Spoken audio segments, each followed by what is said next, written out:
So this is the only way that you can save YouTube videos to your device. You might see videos online telling you that you can save videos to your device many different ways, but in today's video I will show you the only way that you can do it. So first of all, what we want to do is just head over to our YouTube app. Once we head over to YouTube, what we can do then is come to the bottom right hand corner here and click on our profile picture. And then once we click on our profile picture, we want to select View Channel right here at the top.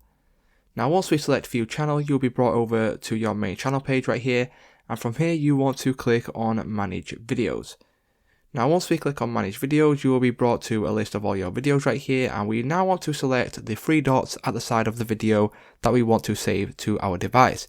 Now click on the three dots, click on Save to Device right here, and then once you click on Save to Device, as you can see, that video has now been saved to my device. So it's just that simple, guys. That's how you can save YouTube videos to your device. This is the only way. So if this video did help you out, please leave a like on today's video, and I will see you in the next one.